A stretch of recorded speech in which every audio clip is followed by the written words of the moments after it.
Hey tubers, I'm Scotticus here, doing a video on how I changed my oil on my 2018 Chevy Colorado 3.6 LGZ engine. Chevy Colorado, right there. Okay, now I'm going to tell you there's different ways to do this. You don't have to do it my way. I do it my way because I like to. So here's the tools. First step is have your tools out and ready. Have all your things out and ready. Last night I wanted to do this and I almost drained my oil because I've done this several times. So I'm like, I know what I'm doing, and I'm glad I didn't, because when I went to go look for my oil filter, I had run out of oil filters, so I didn't do it. I'm glad I checked. So the lesson is have all your stuff ready to go, laid out before you do any job. Lesson 2, I'll just throw in, is complete one job before you start another job, especially with engine oil. Okay, let's look at our tools. For one thing, first off and most obviously, is Mobil 1. I'm using Mobil 1 full synthetic. This is high mileage. I'm at 50,000. I don't need to be using high mileage, but I bought it because that's all they had, and so it wouldn't hurt. It's important to know. Wait a minute. Am I Dexos? Oh crap. I'm not Dexos. Alright. Well, I'm not Dexos, but guess what? I have other oil. Pause.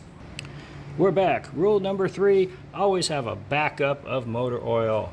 These are individual quarts. I buy them at Costco at a good price.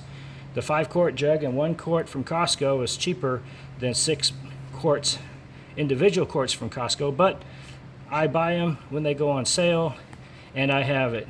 So what we have here is we have the specified 5W30 Mobil 1 full synthetic and Dexos. Notice that this is not a 2. It kind of looks like a 2 from far away, but if you'll notice, it's some kind of stupid swoosh. But it's Dexos 1. This is for regular gasoline engines. If this were for diesel engines, that would say 2. Next, we're going to look at our parts. Second thing we have is, of course, we have paper towels, because you know things can go awry. We have our funnel for filling. We have our filter.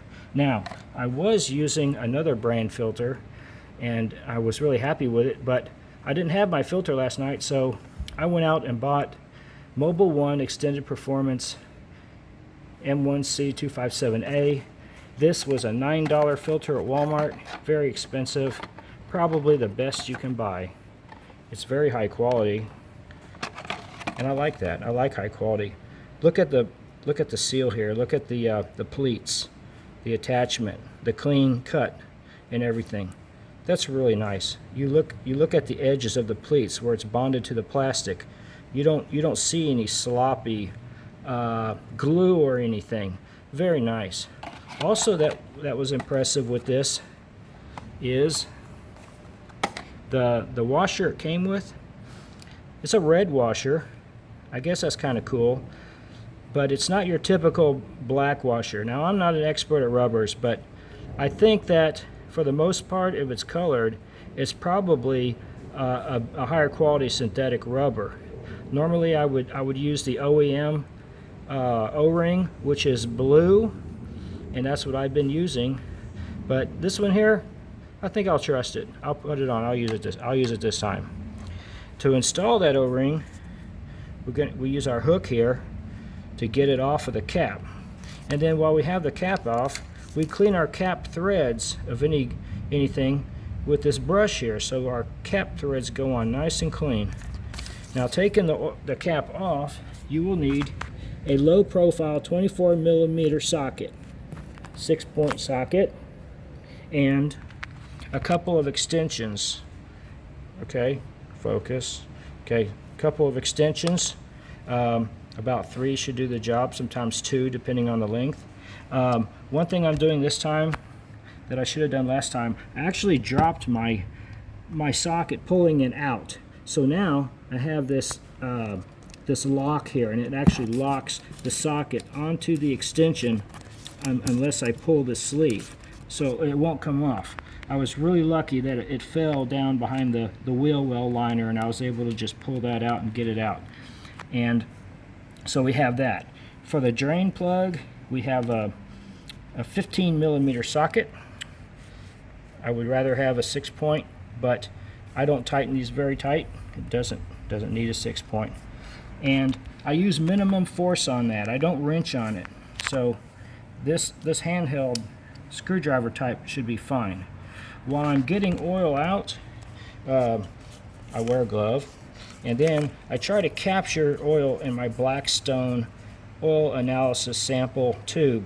So if I can't capture it at the time, then I'll just siphon some oil out of the pan with this turkey baster, and which brings us to the pan.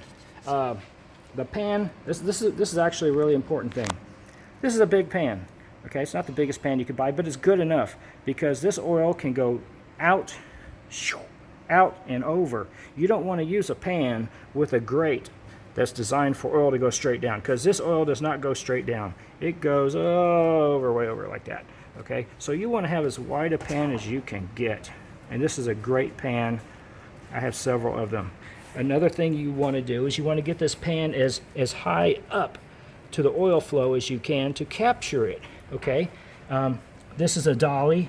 I don't know if this is going to work today. It might not, but just for an example to show, get it up as high as you can. I mean, you're just going to have enough room for your wrist to get the plug out. Okay, that's all you want, or else you're probably going to be going everywhere with that. All right, and those are my tools.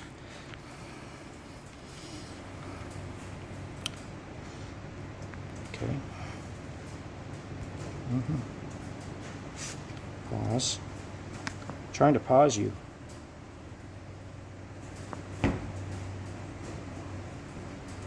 Why aren't you pausing?